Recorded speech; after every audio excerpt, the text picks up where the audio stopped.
Una buona serata a tutti i nostri telespettatori, ben ritrovati, benvenuti a questa puntata di TV7 Match. Buonasera al nostro editore Ermanno Casen, buonasera Ermanno, Tullio. Grazie anche a te. Allora, questa sera abbiamo una puntata, ovviamente questa oggi è la giornata della politica, però la politica la affrontiamo nella seconda parte. La prima parte invece la dedichiamo a un problema di cui si parla da tempo, no? Ma diciamo che viene sulle prime pagine dei giornali la violenza intesa, la violenza nei confronti delle donne, la violenza nei confronti dei giovani tra di loro, quindi il bullismo, la violenza delle insegnanti nei confronti dei bambini, e quindi c'è questo fenomeno di crescita della violenza che fa pensare un attimo i motivi per cui si scatenano questi eventi e soprattutto analizzarli, stabilire se è un evento che viene riportato dai giornali ed esaltato, c'era anche prima, è un evento nuovo, sono fenomeni nuovi o sono fenomeni che c'erano prima ma non se ne parlava. C'è un modo diverso di affrontare la vita, c'è un modo diverso di insegnare, la didattica è cambiata, la famiglia è cambiata. Queste sono le conseguenze di un cambiamento della famiglia, di un cambiamento dei rapporti uomo-donna. Ecco, questo è il motivo per cui questa sera, nella prima parte della serata, stiamo affrontando questo problema. Certo. In seconda serata naturalmente parleremo di politica e cercheremo di aggiornarci sugli ultimi avvenimenti e sulle ultime proposte fatte dai due partiti che sono i più importanti, quantomeno quelli che hanno raccolto, non dico il maggior suffragio per, diciamo, il Movimento 5 Stelle e l'altro il maggior suffragio nella destra. Certo. Allora, il PD naturalmente rimane tra coloro che sono sospesi e vedremo poi le scelte che faranno. Certo, presentiamo subito gli ospiti. Innanzitutto inizio dalla mia sinistra, abbiamo Simone Borile. Buonasera Borile, grazie di essere qua. Lei è docente di antropologia della violenza. Grazie allora di essere qua. Al suo fianco abbiamo Patrizia Zantedeschi, buonasera. Lei è responsabile del centro antiviolenza di Padova. Sì. Giusto? Grazie anche a lei di essere qua. Al suo fianco abbiamo il dottor Giancarlo Bottacin, psicoterapeuta e sessuologo. Buonasera, grazie anche a lei. E al suo fianco abbiamo Barbara Maculan dell'associazione Mimosa, è corretto, giusto? Buonasera. Grazie anche a lei. Allora, Ermanno, anche questa sera noi apriamo con uno spazio dedicato alle ricorrenze storiche, andiamo velocemente, vediamo subito la sigla del memorandum.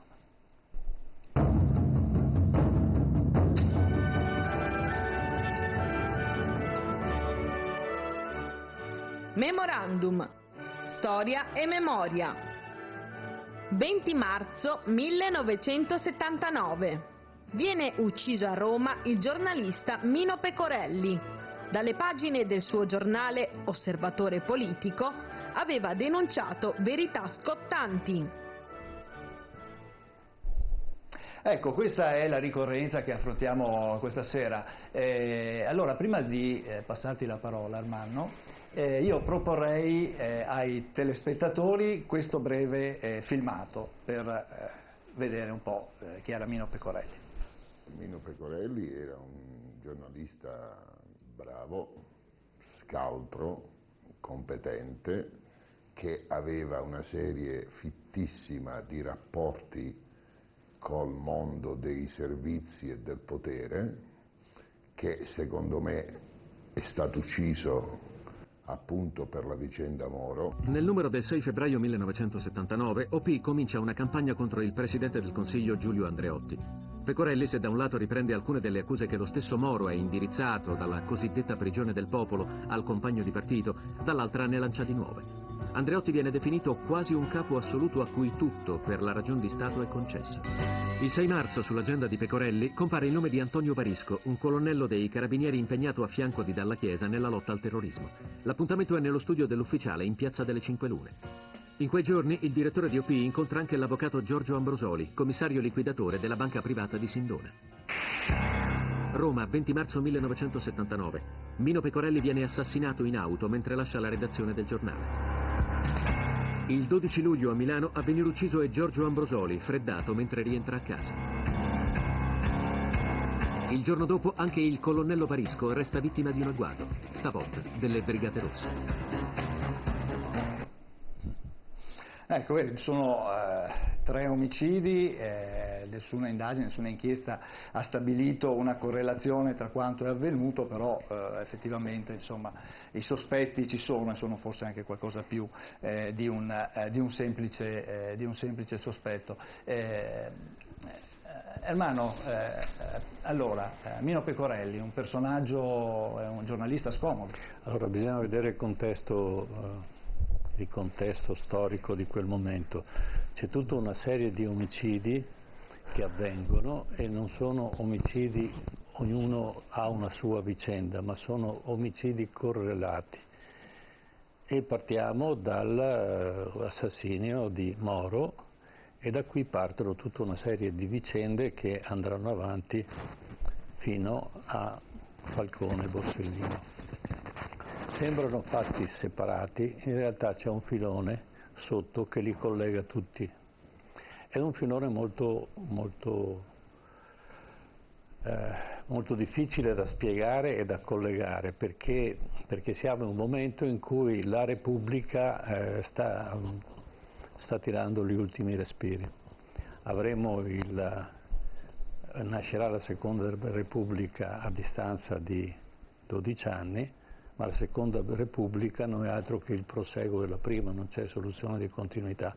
Ma tornando alla questione dei delitti, i delitti sono delitti eccellenti perché ci sono persone che vogliono andare non a scoprire le cose, ma solo sollevare il coperchio, e già questo determina una situazione drammatica per ciascuno di loro. E quindi vediamo Pecorelli, vediamo Ambrosoli, ma vediamo alla fine anche Dalla Chiesa, che ci lascerà a Palermo, dove viene inviato e dove si porta dietro i suoi segreti nella sua cassaforte, e che cassaforte che quando dopo l'omicidio di Dalla Chiesa verrà trovata aperta, e quindi non ci sono più i segreti che Dalla Chiesa si portava dietro ormai da 40 anni. Vorrei spiegare un attimo il personaggio Dalla Chiesa. Il personaggio Dalla Chiesa era colui che era presente al momento in cui fu ucciso il bandito Giuliano, era presente in tutti i fatti più importanti della Repubblica, era segretario della P2 assieme al fratello iscritto, e quindi era un personaggio abbastanza, ed era amico di Pecorelli e passava le notizie a Pecorelli.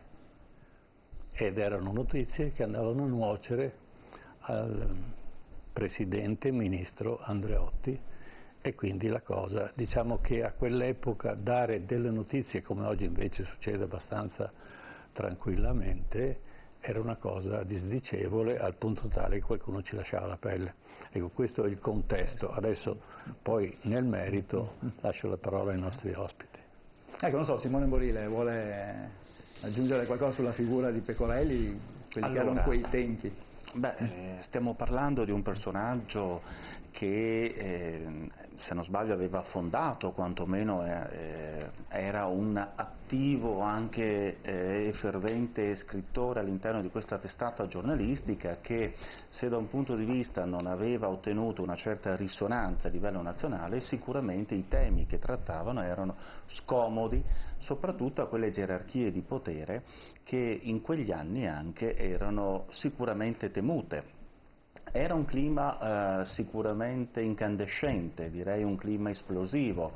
Denunciare a quei tempi là significava anche imbattersi in una serie di eventualità che potevano anche culminare molto spesso anche con delle repressioni, come è stato nel caso, poi l'esito, l'epilogo della vita di questo giornalista che, ricordiamo, era molto feroce nella sua scrittura, era molto diretto, denunciava dei casi, faceva cognomi e nomi, parlava di P2, era un anticomunista convinto, quindi era un anarchico, quindi era un personaggio ribelle sicuramente, che oggigiorno avrebbe potuto essere apprezzato sicuramente per questo suo stile anticonformista. A quei tempi là significava probabilmente anche andare contro quello che era una logica di potere che poi lo ha messo sicuramente nelle condizioni, poi come abbiamo visto, di essere probabilmente eliminato. Che correlazione può avere il suo omicidio rispetto agli altri omicidi appena citati dal dottor Casen? Beh, sicuramente il legame risiede proprio nell'aver in un qualche modo colpito anche quello che è stato l'ex Presidente del Consiglio, Andreotti. Sono tutte ipotesi, certo. Perché ricordiamo questi sono omicidi che sono pressoché irrisolti, certo. Come il caso Moro, come il caso Pecorelli, quindi stiamo parlando di ipotesi. A quei tempi là ovviamente criticare o denunciare determinate logiche di potere e di governo legate quindi alla politica era estremamente pericoloso. Questo va detto, va ricordato. Dottor Bottacini. Beh, questo è un esempio di un tipo di violenza.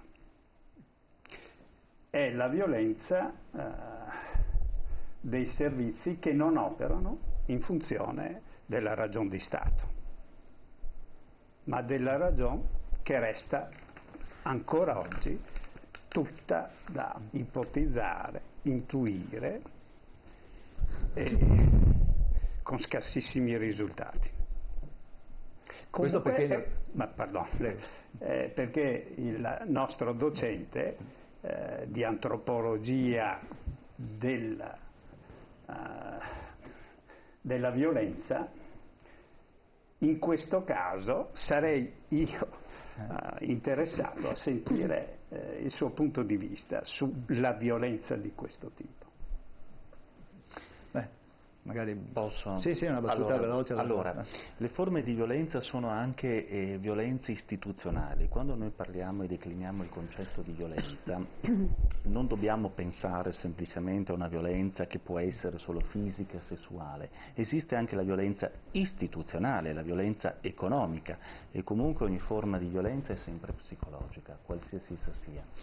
Nel caso della violenza istituzionale, quando è lo Stato che non interviene o che lo Stato che attua, legittima determinati comportamenti, io faccio l'esempio sempre di quello che potrebbe essere la condizione delle donne in determinati paesi, alle donne a quali viene interdetto per esempio la possibilità di affermarsi, di studiare, di guidare. Quelle sono violenze istituzionali, quando è lo Stato che non garantisce i diritti, in questo caso di sicurezza, di espressione, di emancipazione, ma che risulta invece essere lui stesso detentore invece di quei blocchi, di quegli impedimenti che dovrebbero essere dei diritti civili assoluti. Certo. Barbara Maculana, invece, per tornare all'omicidio Pecorelli, come si diceva, ancora un altro mistero di Stato. Un altro mistero di Stato, e il commento che mi viene da fare è che le parole delle volte sono più importanti delle azioni. Le parole possono essere scomode, possono essere, come dire, metterti in pericolo, ecco, rispetto alla tua sicurezza, alla sicurezza anche dello Stato, e quindi spesso chi ha usato delle parole che potevano appunto mollare, come diceva Borile, delle sferzate più pericolose delle armi, delle volte, ecco, è stato freddato. È un esempio di quanto le parole possono smuovere, insomma, ed essere incisive e svelare appunto delle scomode realtà. Per quello sì, ci si arma per sostanzialmente metterle a tacere. Metterle a tacere, certo. Ecco, dottor Bottacino, volevo farle come reintervenire. In quei tempi si eliminava fisicamente l'avversario o chi dava fastidio. Così Oggi siamo in una situazione a rischio? C'è sempre il rischio della violenza totale, che è la soppressione dell'altro. La violenza verso l'altro, chiunque esso sia, è una violenza anche contro di noi, perché io sono altro. Qui quando si perdono dei drive di vita, dei progetti di coesistenza, possono capitare sempre delle metastasi di violenza che creano morti. E qui c'è anche il discorso appunto di una violenza. Prima la collega ha detto la parola Stato, ha usato la parola Stato. Lo Stato siamo noi. Allora ci sono istituzioni dello Stato che possono, come ben diceva il docente, essere organizzati come struttura di potere esclusivo per sé. E pare che ancora queste forme insistono, siamo sempre nell'ambito del potere. Certo. Allora, Patrizia Zantedeschi, chiudiamo con lei questo giro così di considerazioni su un omicidio che ha fatto molto discutere. Ricordiamo poi appunto che ci sono stati anche c'è stato anche un processo che poi alla fine non ha portato a... Sì, dopo questo giro di interventi e anche la scarsa conoscenza, insomma, del tema, nel senso che qui abbiamo a che fare con la questione di ciò che sappiamo e ciò che ancora nel nostro paese non sappiamo e forse non sapremo mai. È come una cappa, direi, che ci insegue da quegli anni.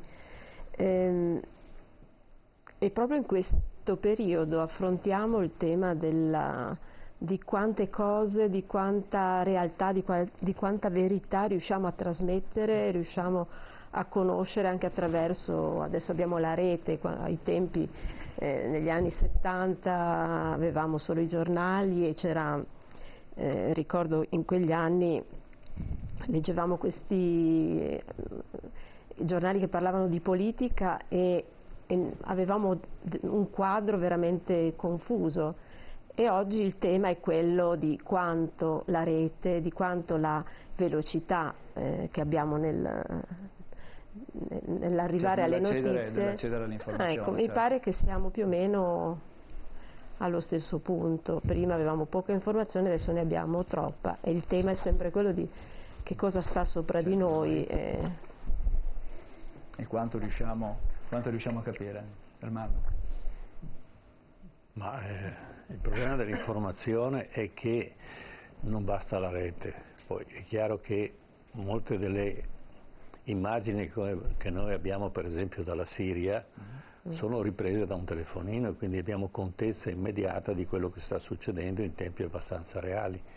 Ma poi la credibilità dell'informazione rimane purtroppo, anzi per fortuna, in mano dei professionisti, che però purtroppo spesso vengono meno a quelli che sono i loro obblighi.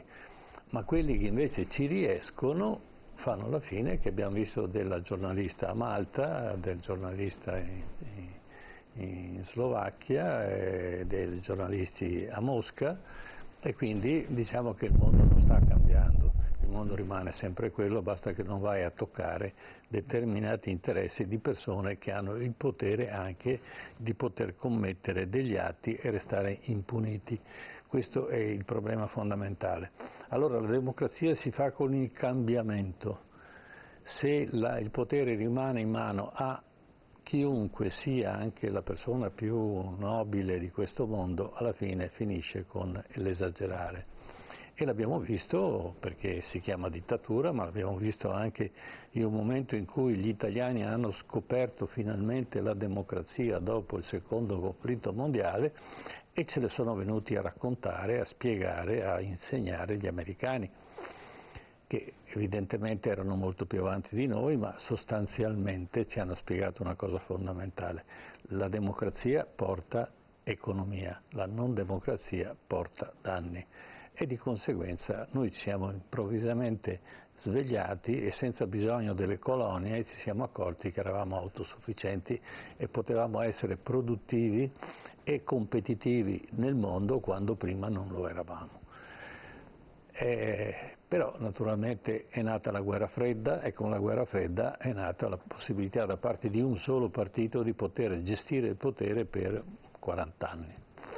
E quindi questo ha determinato questo dislivello, questa troppa confidenza con il potere, questa infallibilità che invece determinata non c'era, ma che era determinata solo dalla certezza io posso fare qualsiasi cosa, ma naturalmente non sarò mai punito. E abbiamo avuto un esempio, perché il famoso, credo che fosse il politico più vecchio al mondo, Andreotti, perché credo nessuno abbia superato il tempo della politica come lo ha speso Andreotti, ebbe ben 2 processi, uno di mafia e uno appunto processo Pecorelli, ma non se ne uscì sicuramente con una condanna, perché i giudici anche in questo caso, pur trattandosi di delitti di mafia, si appellarono alla decadenza dei termini, e di solito invece quando è un processo di mafia i termini non decadono mai. E questo fa pensare che forse la giustizia, come l'informazione, spesso non è perfetta. Certo, allora andiamo in pubblicità, chiudiamo qua questa nostra pagina dedicata alla ricorrenza storica, torniamo subito e iniziamo allora ad affrontare il tema della serata, che è stato anche tema nel discorso di apertura del dibattito alla Camera, la votazione alla Camera da parte del Presidente provvisorio Giachetti, ma lo sentiamo tra poco, dopo la pubblicità.